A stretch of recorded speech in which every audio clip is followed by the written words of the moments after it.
So, we'll start at this end. Teal, can you please introduce yourself? Kia ora koutou, my name is Teal Crossan. I'm the Green Party candidate for Rangatai. So to tell you a little bit about myself, I'm an environmental lawyer. I've worked for Chapman Tripp, Forest and Bird, Greenpeace International. I've advised Pacific Islands at the United Nations on climate change, and I'm currently a senior solicitor at the Department of Conservation. So I have a pretty good insight into our public conservation land and the law that governs it. In terms of my interest in the outdoors, I'm pleased you asked us to say that. So I grew up in the South Island. I grew up swimming in my local river, the Hurunui River, fishing with my family.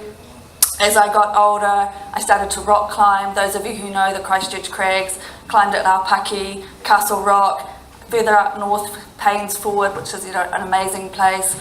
Also snowboarded down south. So I'm absolutely delighted to be here because recreation issues are very dear to my heart, both in my personal life and in my profession as an environmental lawyer. Thank you, Teal. Graham.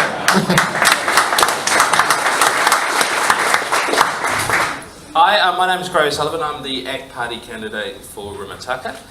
Now, I haven't got that background in environment or outdoor recreation that Teal has, but I'm an enthusiastic user of the environment. I grew up in Lower Hutt on the Western Hills, used to love getting into the gullies out there and into the trees, and went tramping and walking in the Rimutakas and Tararuas. Now, from an ACT Party point of view, we don't have an awful lot of policy on this area, so I'm going to be talking from our philosophy. And one of the key things that ACT is believing in is making sure that government makes it easier for individuals and community groups such as yourselves to actually participate in what they want to do. So that's where I'm going to be coming from today. Thank you. Brilliant, thank you, Graham. Nick. Hi, Nick Smith, candidate for National in Nelson and Environment spokesperson for the National Party. Our ambition as a party is not to be the greenest party in Parliament, but to be the party that is best able to marry together a successful growing economy with a quality environment and great lifestyle for New Zealanders. We have our Blue-Greens, and their key principles is about, firstly, ensuring your environmental decision making is science-based. Secondly, is ensuring that we use collaborative processes in bringing groups together so that we can make progress on some of the tough issues. And thirdly, a real recognition of that unique birthright we all have as Kiwis to be able to get out and enjoy the great outdoors. In terms of my own recreational interests, I do everything badly. Tramping, kayaking, the works. And I remember kayaking the Cook Strait with Bill English, in which I was able to refuse to paddle and negotiate a few more bucks for the Department of Conservation, and did the coast to coast with Bill as well. Thank you, Nick. So, kia ora koutou, kia ora koutou, and Nick gave an excellent introduction. That's the National Party's aspiration. That's actually what the Opportunities Party actually will do, is marry together the environment and the economy. Yes, we are blue-green essentially, Nick, but we're actually going to do it. Because that's not what's being happening at the moment. In terms of my personal background, I road cycle, I swim just out here in the summertime. I used to run and I used to go tramping, but now since becoming a politician I have much less time, so now I trail run. That's efficiency, folks. I am an economist. That's my background. So yes, we take quite a hard-nosed business approach, but our approach to nature is our number one asset. And like any asset, that means you should invest in it and making sure that we maintain the quality of it, because that is what sets us apart as a nation internationally. It's why people come here. It's why most of us want to live here. So we want to make polluters pay, effectively. Hey, you didn't tell us your name, Jeff. Oh, Jeff. Candidate for Wellington Central. Great, thank you, Kelly. And Damien. Kia ora, my name's Damien O'Connor, I'm West Coast Tasman MP. I come off a farm off the West Coast, and I started a small tourism business back in the mid-80s before there were any regulations. Wonderful opportunity, wonderful time. Jet boating, rafting, doing anything basically to move. I'm proud to be part of a party that has upheld and enhanced conservation values across the board.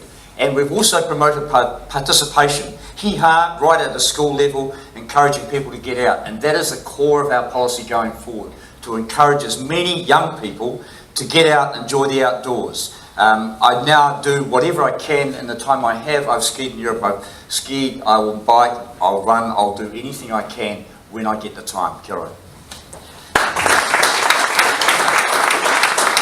That's brilliant. Now, guys, can we have those couple of questions up on the screen? Okay, and so the deal is here. I'll just quickly background the question and then 2 minutes each. So firstly, this is a freshwater one. So the National Policy Statement for Freshwater Management does not have a specific reference to recreational access to fresh water. So the question there, does your party support an amendment to the National Policy Statement for Freshwater Management incorporating a specific policy on recreational access to fresh water? Starting with you, Teal, 2 minutes. Yeah, absolutely. When I grew up swimming in my local river, we were under the impression that the Queen's Chain protected our rights. And when I went to law school, I found that wasn't the case. But we do have legislation, the Resource Management Act, that makes it a matter of national importance to provide public access. The problem is it's not being implemented properly by councils, and having a specific policy to provide access to our fresh waterways would help councils implement it.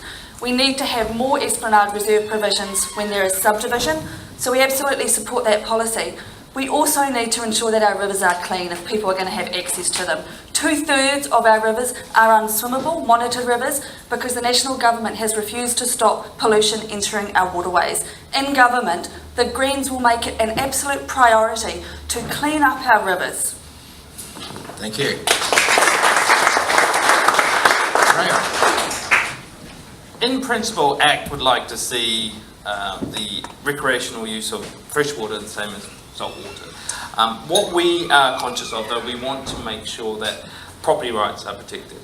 That's critical for us. So if there are going to be impacts on property rights, they need to be taken into account. We need to look at approaches of compensation if there needs to be to enable access to freshwater resources. Thank you. Thank you, Graham. Our government's been more active in delivering national policy statements and national environment standards, the two key tools under the RMA, than any government since 1991.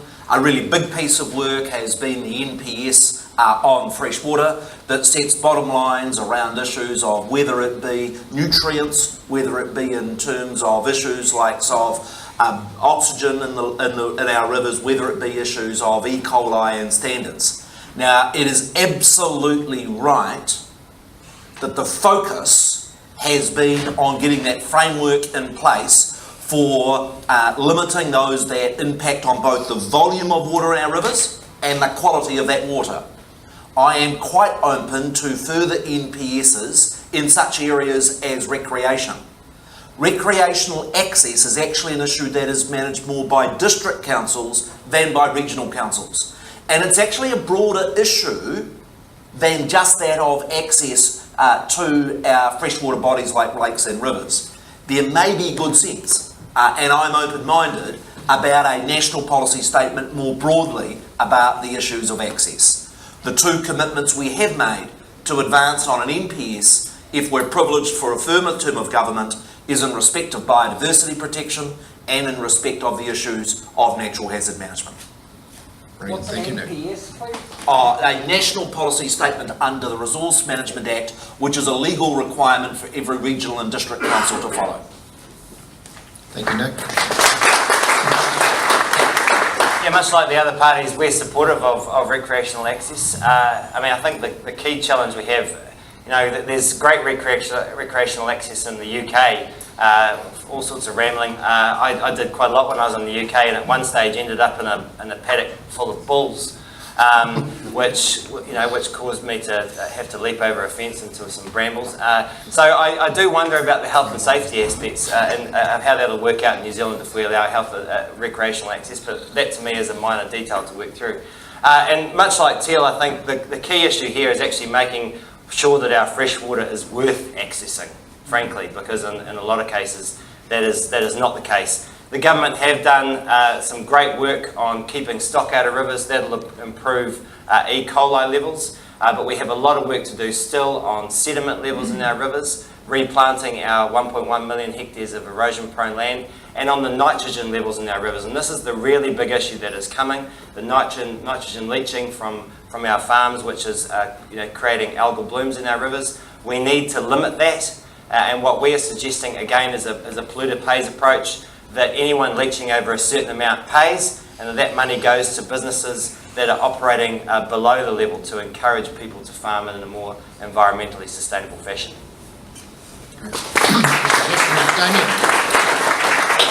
Kira, I think there are two issues here. One is a national policy statement, and Labor's committed to putting one in place that is credible. And it will be based on the recommendations from Judge Shepherd that should have been carried through. Unfortunately, the current government has dumbed down the NPS to the point where swimmable is not swimmable, and there's huge debate about what it means for freshwater protection. Labor is committed to a royalty on commercial users of water that will be used to pay for cleanup, for supporting riparian planting, for better research and knowledge of fresh water and what happens in a downward movement of nitrates and a lateral movement. We need to do that. Currently the taxpayers and ratepayers are funding that. We believe a royalty should come off water to go back into that area of water management. And the issue of access, I was proud to be the minister that shepherded through, I guess, the legislation on walking access and access for fishing. That is still something that's locked in, I think, and is being better enhanced. We've got to work with the councils to ensure that access to waterways continues, and I think they've done a very good job to negotiate access. In the end, we do have to have waterways that are worthwhile visiting, and we have to have sensible processes of getting there, encouraging people to appreciate it and to get out and use it. Kira. Thank you, panel. Very concise answers to that. Didn't have to ring the bell once, did I? So question number 2, and I'll just background this. The Department of Conservation manages 1/3 of New Zealand's land mass, and by its own legislation is required to foster recreation on public conservation land. In the last 9 years, the amount of land under its management has increased due to the outcome of 10-year review. The population of New Zealand has grown, and there has been an explosion in international visitor numbers. Despite these factors, the funding for the management of recreational opportunities has remained static or declined. So here's the question. Does your party support a step change increase in funding for the Department of Conservation to carry out its function of fostering recreation? We'll start with you, Teal. So since Nick's party entered government, we have seen the Department of Conservation's funding cut in real terms by millions of dollars.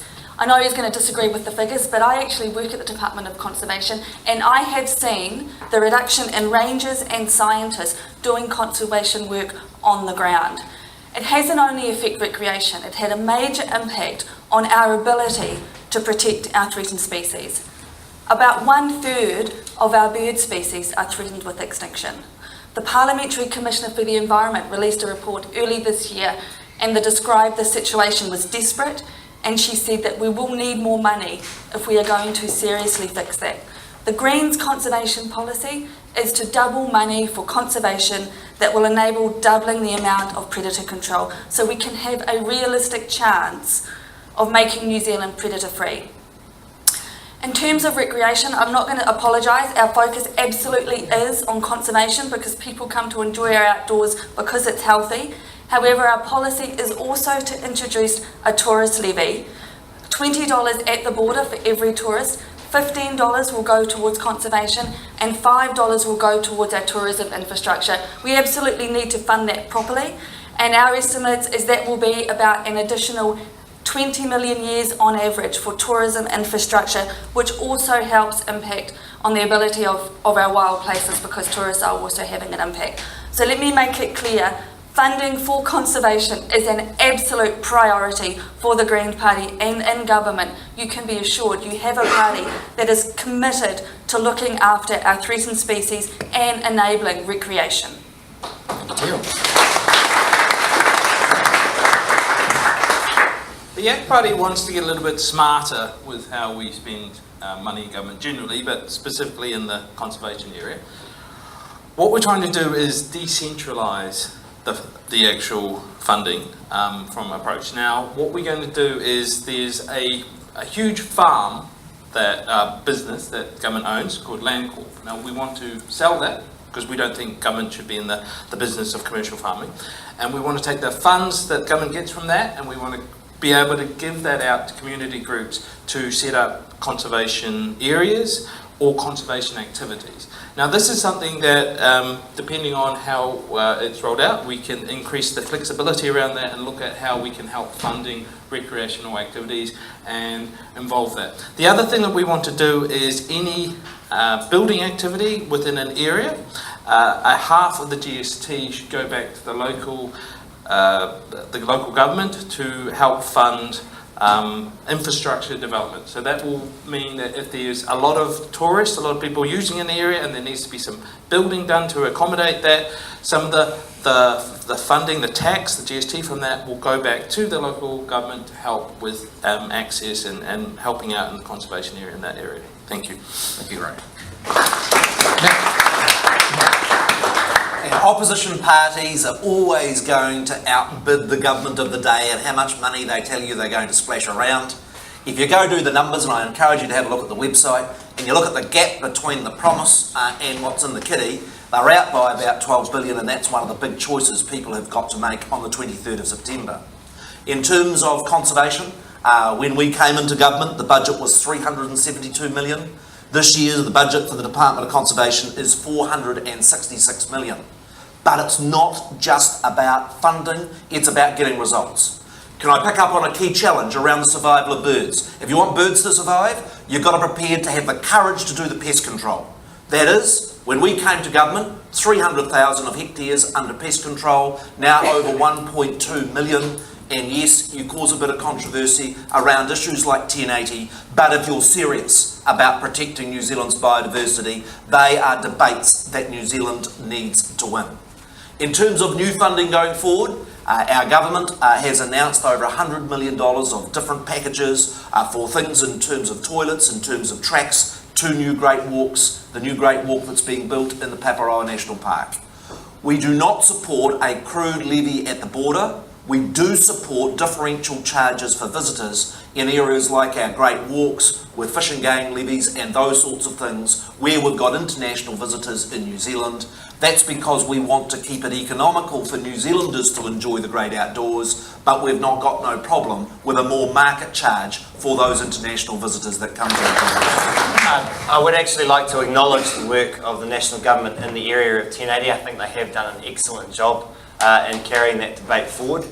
And also the work with charging for our Great Walks. I think that is a big step forward.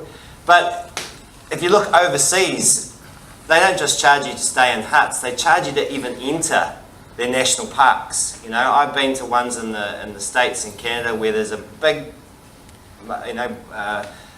barrier at the entry of the park. All cars have to pay 20 Canadian, whatever it is, to even get in. Now, if we were to do that in New Zealand, we'd be blocking every second road because a third of the country's a national park. So actually, why not stick it at the border? You know, 50% of the people that are coming here are coming here mainly for our nature, and 80% of the people that are coming here experience our unique nature while they are here. So why not just simplify it and stick it at the border? I agree with the tourist levy to be invested in our infrastructure, absolutely. But the key issue with the Department of Conservation is not how much money it has, it's where they put it. The Department of Conservation has, for a long time, operated in an incredibly decentralised fashion. The left hand hasn't known what the right hand's doing, and they haven't had an overarching plan. Okay, and that is still the case to the day. There isn't really a good idea of what they're trying to achieve and where the best return on investment is. And the Opportunities Party focus would be to really get into the Department of Conservation, make sure it has a good strategic capacity to be able to work that stuff out and put its investments in the places where the return is going to be the highest. The great example is the Endangered Species Strategy, which came out. Who's seen the Endangered Species Strategy? Yeah, it's basically a grab bag of stuff the government's already committed to. It's not a strategic document. Thank you, Jackie. The Department of Conservation has been under two massive restructures over the last 9 years, and it has caused major upheaval. If you talk to anyone on the ground, they are struggling for funding to do the basic and core role. That is to protect our environment and some of the endangered species. When the kia is under threat, we are failing our conservation system and our obligations, in my view. What I have to acknowledge the national government has done is opened up opportunities for things like mountain biking. That has put more pressure on the department because it's got to upgrade its facilities to manage that, and that hasn't come with corresponding funding. They have put more money into 1080, but it's not just 1080 that's going to protect our endangered species. They need a more comprehensive approach. Can I say in the area of concessions, the department has put more pressure on concessionaires, but failed to close the loopholes for people who are bringing casually people onto the conservation estate for experiences in a commercial way, but not paying any money. That's why we believe the $25 at the border will prevent the department coming up with ridiculous ad hoc proposals like parking fees at Punakaiki and differential pricing in national parks. I think it's ridiculous. The poor rangers are going to be chasing around trying to check the credentials and passports of people who are wandering through. Let's have a universal system, charge at the border, have the funding come back to the Department of Conservation for recreational and for commercial facilities. That's a fairer way, and it protects the culture that has been New Zealand, that is open access to our wild outdoors, but providing an opportunity for visitors to pay for that experience when they come through the border. Thank you, Damien. Okay, an opportunity to open up to the floor now. I'm sure we've got questions out there. Show of hands, please. Who has a question for the panel? Yes, down the front here. So, we've seen the systematic dismantling of DOC over the last 10 years. Is it time to stop tooting around the edge and actually do a serious review of what the department's all about? Are we really in a position where DOC is the right model, or should we be moving back to Lands and Surveys and Wildlife Service? Is that the way of focusing on what the people in this room want and what New Zealanders want generally? Okay, Teal, do you want to maybe answer that? Yeah, it's a really good question. So my experience with the Department of Conservation is actually there are quite extraordinary people working very hard for New Zealanders, and they simply don't have the money. You know, when I'm working on a particular project and I need scientific advice or I need policy advice, those people aren't always available with the particular expertise. So it is about the funding. It has been underfunded since National has taken into government. I think the Conservation Act, if it was properly implemented, which is to, Department's role to advocate for the protection of nature's resources generally, to protect our freshwater fish species, all those principles are sound. Concession regimes should be looked at. I think that as a whole needs a proper overhaul. And the challenge is that conservation has never made it high on the National Party's political agenda to actually do the work that would make sense. So I don't think it needs a complete overhaul. I think the legislation needs to be looked at, and absolutely we need more funding because there are incredible people doing incredible work, but not enough of them.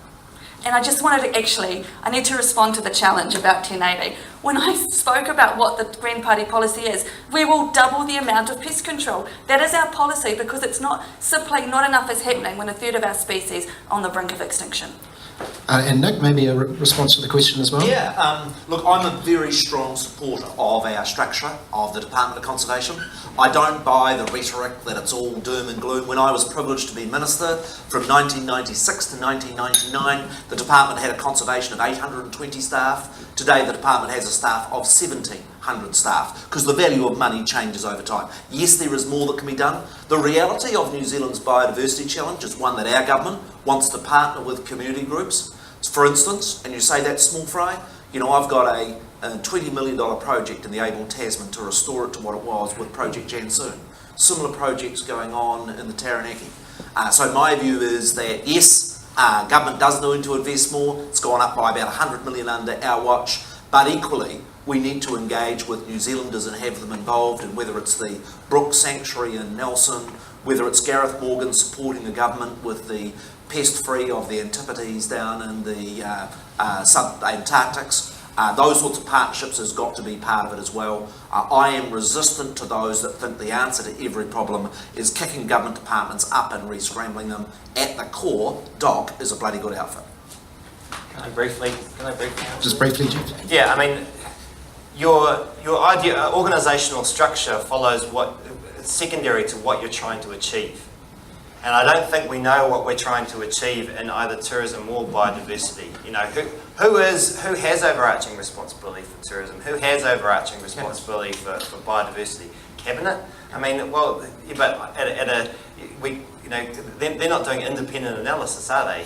I mean, at an organisational level within government, who's responsible for these things? We work that out, and then we work out the organisational structure and resource it accordingly. Damien, you're actually Can I, look, this is where the tourism industry needs a long-term strategy. It had one in place, and the government chose to dumb that down. And we've now got disconnect between what are conservation objectives and the expectations of the tourism industry. They need to be aligned, and there needs to be a shared vision between both those major sectors. Gray, you got anything? Yeah, I just want to reiterate what I said before. ACT is all about smarter government, not just bigger government. And so if it made sense to actually do what you're saying, have a review, look at splitting it. As I said, we're interested in decentralise a lot of conservation funding down to community level. So if it made sense to have a look at it, yeah, sure, we'd be up for it. Thank you. Another question, please. Thanks, Andrew. Kia ora koutou, Rachel Moore. I wonder if it'd be interesting to hear the opinions of the parties on DOC's functions. We have the traditional legislative space, which is the biodiversity protection, advocacy for such, etc. And in recent years, we've seen a move more towards an EDA role, so an economic development role in the regions as well. I'll be interested to hear your positions as parties on how you see that playing out into the future. Damien first. I mean, I think when the department's in a position to carry out its core duties and protect our endangered species and actually try and build up some of those population numbers to actually adequately protect some of the mainland island around Lake Rotoiti is failing because there's not enough resource. When they can do that, they can move into other areas. But I think they can't do the first bit properly. So, it's about priorities, and I don't think they have the resources to do everything, which is what they're trying to do at the moment, or the government's instructed them to. Jeff? Yeah, I mean, I think same answer to the last question. We don't actually even know who's responsible for biodiversity in New Zealand at the moment. DOC is responsible on the DOC estate, but off the DOC estate, it's really not clear. And maybe Nick's NPS will sort that out, but I don't hold out great hope. We need to get these roles clear, and I think that runs for economic development as well. We have a lot of agencies involved in economic development, sometimes with conflicts of interest, as we've seen up in the Hawke's Bay. So I think there's some real governance issues to sort out right across the sector. I'm one that believes that our core government agencies need to take into account the government's broad goals. And Bill English, as Prime Minister, has actually been very clear with different government agencies. For instance, saying to the Treasury, if your only focus is growing the economy without any regard for children in disadvantage or the government's broader environmental goals, that's no damn good to us. And equally so, I do say to our team in DOC, yes, of course, we want you to protect our biodiversity and we want you to provide great recreational opportunities for New Zealanders. But equally, we want you supporting the government's plans for economic development. So if I come to a specific initiative, like of the new Great Walk through the Paparoa National Park, yes, it's there for recreation, but it is also going to provide economic benefits to New Zealand. If you look at the mountain biking and the Heaphy Track, providing economic benefits for both the communities of Collingwood and Karamea, as well as, in my view, supporting recreation. So this sort of mindset that says you need to have government departments and silos, and that every person in DOC every day is to wake up and to only think about the ecology and recreation and to ignore New Zealand's economic interests is not the smart way in which to govern a country. Graham. Me personally, I think that organisations, ministries should focus on their core areas of expertise. So I would prefer a more narrow focus on conservation. Thank you. So Jeff asked the question, he says confused about who's in charge of biodiversity. The law is actually really clear. The department is in charge of biodiversity on conservation land, and on private land we know that regional and district councils have a statutory function to maintain biodiversity. The problem is, again, it hasn't been implemented. Now, to come to the specific dichotomy between conservation or economic management, the law is clear. There is no function to be promoting economic opportunities. It's fostering recreation and protecting our environment. And the problem is that DOC is being silenced by this national government by requiring us to talk to other government departments. He thinks it's silos. I actually think it's following the law. We should have a public debate. If there's an economic opportunity that is going to significantly impact on the environment, for example, a coal mine, there shouldn't be a backroom deal between government officials. We should have a public debate. What is the loss to biodiversity? What is the economic advantage? I mean, what are people trying to hide? Absolutely, we need transparency. If we're going to be making difficult decisions about losing biodiversity for economic gain, that should be upfront for the public to debate it. And that's what the legislation says. So in government, the Greens would stop this whole of government approach which serves to silence conservation. Okay, let's go for another question on a different theme, please. Joe. So the government spends hundreds of Fire Sport New Zealand spends hundreds of millions of dollars on high performance sport and community sport, and of that, a tiny portion, a couple of $1 million, is spent on outdoor recreation, despite the participation rates that show that most New Zealanders get their physical activity via outdoor recreation. Do you support reducing that balance? Let's go first, Damien.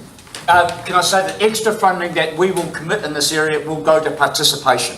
That's where there's extra effort needed. We're not going to cut back in the areas of high performance sport, but we are going to boost the areas of participation. And again, it starts at a school level. We had HIHA, which is Healthy Eating, Healthy Action, which is a combined effort to I guess, promote and educate kids at school into the values of both healthy eating and getting out and activity and doing decent activity. That was canned by the government, and now they're desperately running around trying to implement measures that will bring in better eating habits. And of course, they have chopped the funding that would have been built off that so that we enhance participation, not just high-level competition. Yeah, I mean, we have to reflect on Nick's point before that he wants integrated decision making across government. Well, we currently have a transport funding system that doesn't take into account health at all.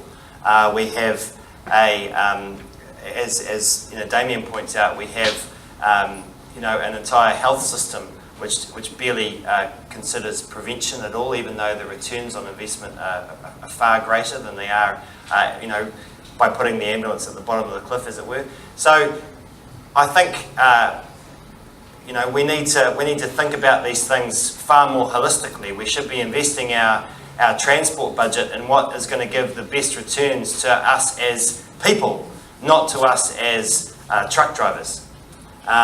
Or drivers of cars. So that has to include active transport, the ability to cycle around, has to consider accidents, and it has to include physical activity as well. So I would say that's a far bigger issue than the pockets of money that go into high performance sport. I haven't really looked at high performance sport, so I can't comment on that. But I think we need to look at the really big amounts of money, such as health, such as transport, and make sure that they are encouraging people to actually prevent issues before they arise. Thank you, Jeff. Your question is actually a really good example of why you don't want a siloed approach. So if you take Sports New Zealand, it's got a budget of about $80 million per year. About 75% of that goes on to high performance sport. And if you look at the outdoor recreation sector, I think there's about $1 or $2 million in that space. But If you take the Department of Conservation, $130 million a year of its budget is to support the huts, the tracks and the facilities that we all enjoy. And so you need to take a whole of government view. I just don't agree with Jeff's statement that when we make transport decisions we have no regard for environmental or health issues. Actually, our government has extended more cycleways across New Zealand than ever in the history of New Zealand. Last week, just announced tightening by 95% of the amount of sulphur that's allowed in petrol to reduce the environmental impact of those things. And what I'm really interested in, and you should look at the data around the number of New Zealand children that are participating in sport and outdoor recreation up at the last census, and with the investment that we've made in the Healthy Kids program, I'm pretty confident when census is done next year, again, we will see an increase in the number of children that are participating in sport, which is crucial to the sort of healthy lives we want for Great kids. question from an ACT point of view, because in terms of philosophy, this goes to the heart of ACT philosophy. We think the funding in this area, the actual funding that goes to elite sport, is essentially picking winners.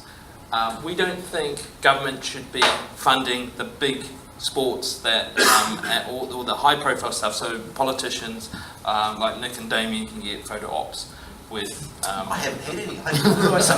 What we want to do, we want to give the funding to where you're going to get the most value out of it for the greatest number of people, and that would be participation rate. So ACT would, philosophically wise, would be wanting to help redirect some of that elite funding to those high participation areas.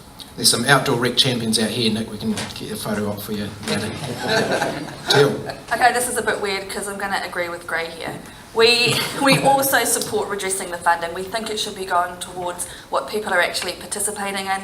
We really want to encourage as wide a participation as possible in outdoor and sports. We know that it is beneficial to our mental and physical well-being.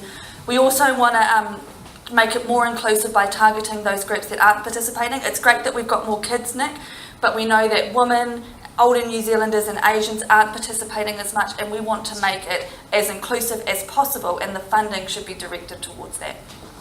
Thank you. Another question, please. Down the back. Peter Murray, Public Access New Zealand. The unformed legal roads,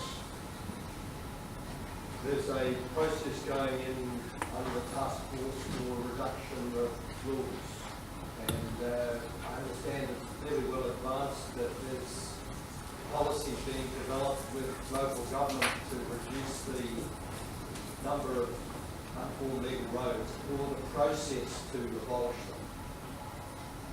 Do you guys have any comment on the loss of unformed legal roads, which are a key part of our future? I'll jump up first. I don't have a specific policy on that, but thank you for the question. The Greens absolutely support, access to our waterways. Unformed legal roads are a good part of that. They need to be more publicly available. On Banks Peninsula, for example, where I've spent some of my time, there are unformed legal roads where your public have a right of access, and there's no public sign, so people don't know. So private owners are actively excluding them. So I will look into that because I certainly don't support it. Graham? Unsurprisingly, ACT doesn't really have a policy around this area that I'm aware of, but I'd be interested to have a discussion with you to see what sort of the issues around, and then I can feed that back to that. But thank you very much. Thank you. I'm not aware, certainly at a cabinet level, of any active discussion going on by ministers around the issue of unformed roads. Here's the practical issue though. I've got them right through my electorate. Nobody takes responsibility for them, so the weeds are growing and they're sort of neither there nor not. And my view is that providing we do so in a pragmatic way of sorting out some of those legal titles, protecting public access, but actually the worst parts of land for spreading weeds and pests are those bits of land of which nobody's really taking responsibility for. So if you've got a specific concern, I'm happy to have a discussion, but that's the nature of the issue that we need to work our way through. It's an issue that's regularly raised with us by both local authorities and agencies like DOC, because you've got the sort of no man's land where actually land is simply being wasted and unutilised. Yeah, we have no policy on this. The only thing I'd say is that, we have to look at some of the areas where unformed where these unformed legal roads may be harming the environment. I mean, I have seen certain areas where quite sensitive ecosystems are being destroyed by four-wheel drive users, and I do think we need to have a conversation about that sort of stuff. We have no policy and are not aware of any moves to get rid of unformed legal roads. I have to say, as the Minister in charge of the walking access dilemma, as it was at one point, it was a wonderful lever to have in discussions with farmers, that there were 60,000 kilometres of unformed legal roads in this country, many going through houses, sheds and stockyards, and that we should perhaps sit down and have a cooperative approach to access across our country. And I think that lever, while it is a dilemma for some councils and for some landowners when it comes to land transfer, it's a lever that government should look at and use very, very carefully. Okay, we might be able to squeeze one more question in. Yes. I'm sitting here, nice to be on the other side. Given the vast majority of New Zealand's population is urban, I wonder if the candidates would comment on how their party's policies on urban sprawl and urban biodiversity would impact people's opportunities for day-to-day, week-to-week outdoor recreation. Who wants to go first? Damien. Probably as the last person who should comment on this, I guess good urban design should be at the heart of everything we do. And while I'm not aware of the details, as an outdoors person and someone who's lived in the rural areas, I can't quite comprehend urban development and the destruction of both prime farmland and the impact on the environment. Some of the aquatic environments, not just freshwater, but the aquatic environments around our cities are absolutely disgusting. And I think the cities are going to have to embrace that major dilemma through stormwater, through no management often, and through inappropriate or inadequate sewage management. So I guess in summary, urban development should take account of best international practice around activity, participation, and also environmental protection. Yeah, huge issues around water-sensitive urban design that Damien's talking about. New Zealand is way behind the eight ball on this, and we need to move in that direction. We can't ask the farmers to improve their waterways if we're not prepared to do it in the cities ourselves. Transport, a big issue. We're going to get the politicians out of it, getting NZTA to invest in all modes on a level playing field based on what actually gives the best return, whether that's public transport or cycling or whatever. Like I said, taking into account a broad set of success indicators. And thirdly, and that has to include congestion charging as well. As one of the levers for local authorities to raise revenue to spend on public transport and cycling. And on urban sprawl, I mean, I think the key thing here is our tax system, which really incentivises urban sprawl, and I'm happy to explain to you how that is the case. But if we tax housing on a level playing field with other assets, that will remove the incentive to land bank, and we will see a much more dense urban form arise, along with some better urban planning as well. So the real dilemma around the debate of urban sprawl is how important it is to the broader issue of housing affordability. Because here's part of the challenge in that space. Councils have reacted to concern about urban sprawl by putting tight urban boundaries around their cities. When urban communities have debated intensification, more apartments, more townhouses, the community goes up in arms and says, I don't want to be shaded, I don't want more intensified living, and as a consequence we don't build the houses we need. I'm sorry, supply and demand's really simple. If you constrain supply, prices go through the roof, and in Auckland that has been particularly acute that we've had to unravel. Now in terms of what's the solutions to that? Actually, we need to be able to better enable particularly the older, more central parts of our cities to be able to be redeveloped into more intensive living.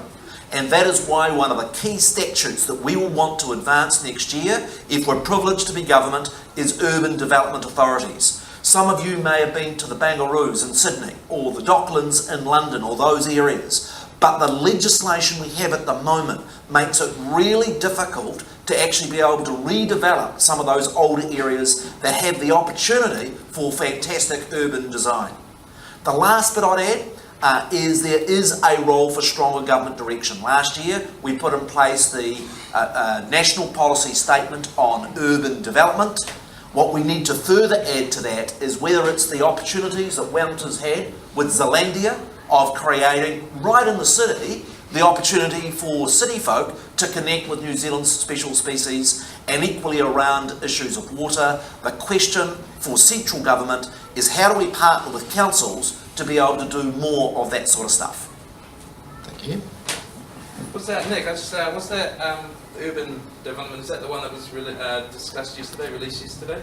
No, that's a separate piece of work. Oh, okay. Because I know the one that they discussed yesterday, where they splitting rural and urban development, that was basically ACT Party policy for the last 3 years. So it's good to see National finally catching up with us. Because what we want to do is treat urban development separate from rural development, and we want to get a little bit more innovative in this space. So much like what Damien and the Opportunities Party are talking about. So we want to encourage, because at the moment government regulation is actually encouraging dumb development as far as we're concerned. So we want to make it easier for builders to come up with innovative ideas and not be restricted down a narrow path. We also want to encourage infrastructure development, and that goes back to our half of all GST on new builds in a particular area. It goes back to councils. Councils can build the infrastructure that they need. That's the key party for the key policies for ACT. Teal. I think it is way too simplistic to blame the housing crisis on the Resource Management Act. It's simply not true. There's a whole lot of lack of management going on after 9 years in government that has caused the housing crisis. That the Resource Management Act clearly is not perfect. We've seen our waterways degraded under it. And the problem in an urban sense is that it's an effects-based approach rather than a planning approach. While we actually live together and we need to plan how we want our city to look like. Wellington is a fantastic city, and one of the issues that is a priority for the Green Party is to focus on transport. We want active transport and more public transport, which will make our city more livable and healthy. So our proposal this election is a concrete proposal to build light rail from the Wellington CBD out to the airport. We also want a fully electric bus fleet, and we want to invest $135 million in cycleways. So that is a way to get around our city that is more livable, it reduces congestion, it's healthier for everyone, and it will also reduce our carbon emissions, which makes about 50% of our emissions in the Wellington region. Thank you. So for the summary panel, 1 minute each, and I'll just frame your summary. How will your party further the interests of the people and organisations in this room to achieve good outcomes for New Zealanders through outdoor recreation? Damien, do you want to start? Can I say that firstly we will be committed to increase funding in the Department of Conservation and allow them to get on with their core role. We will then have put in place a $25 visitor levy that will provide at least $75 million a year to go back into this area of both visitor and recreational enjoyment and experience. Can I say that we will also look at the issue of occupational safety and health, where I think we need to have a review of what's been put in place across the recreation and the tourism sector. It seems to be working for some, but still a major problem for others. We as a party commit to, I guess, outdoor activity participation, starting right at the school level, to encourage kids to get out and appreciate what we have. We have one of the most spectacular, open and safest countries in the world, but we, in spite of what we may hear about youth participation, we still have too few people appreciating what we have. So it will be our focus to do that. We hear a lot about, excuse me, we hear a lot about mental health. We hear a lot about the looming obesity crisis and the fact that our health system can't cope. And those things are all totally true. And I think actually contact with the outdoors and exercise are two of the big things that can solve, potentially, that can contribute to solving both of those problems. We need to think about these things in a holistic manner and encourage investment in prevention, as well as the fact that nature is our number one asset. From tourism is currently our biggest export, and primary industries are also our big exports. So it makes sense to invest in this area for the health, wealth, and well-being of our entire country. Thank you. I'd reinforce our broad message, and that is that National is the party that is able to grow our economy, provide better jobs and opportunities for our generation and the next, while at the same time make real progress on those core environmental challenges. I do say to people who preach all the doom and gloom, actually, one of the best tests of how our country is doing is what people are doing by voting with their feet. And the fact that record numbers of New Zealanders are coming home is actually a vote of confidence in how well New Zealand is doing after decades in which too many of our people, for both economic, environmental and other reasons, have chosen to make their future somewhere else in the world. Our particular priorities is we do want to nail the next national policy statement on biodiversity. We do want to get those new great walks and short walks in place. We do want to see that increased investment in areas like our cycleways and predator-free New Zealand that's part of New Zealand's great future. Thank you. I'd actually just like to reiterate what Jeff was saying. This is much a matter of health as well as recreation, and physical and mental as well. And ACT wants to see money spent in this area better directed to helping in areas such as that. So we want to redirect it to participation. We also want to decentralise the actual spending decisions. That's why we want to give community groups involved in this area more decision over where your money gets spent. So ultimately that's why you should give your party vote. Okay, thank you. Thank you. So this election, you've got a really clear choice. Whether you're happy with the status quo or whether you want something better for New Zealand. Whether you want a New Zealand where we will actually deal with the social and environmental issues that National has been unwilling to address. A party vote for the Green this election is a vote for a warm, dry home for everyone.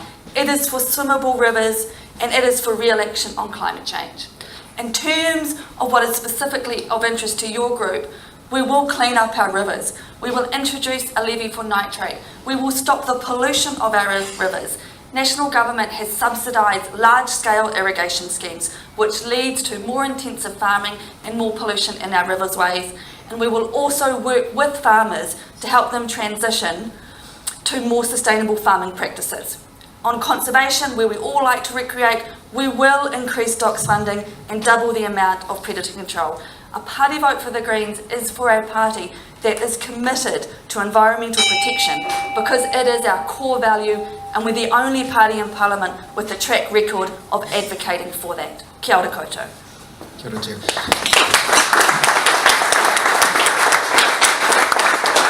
To Damien, Jeff, Nick, Greo, Teal, thank you so much for your time this morning. Best of luck for the election. We'll let you get on with your busy day. Big round of applause, please.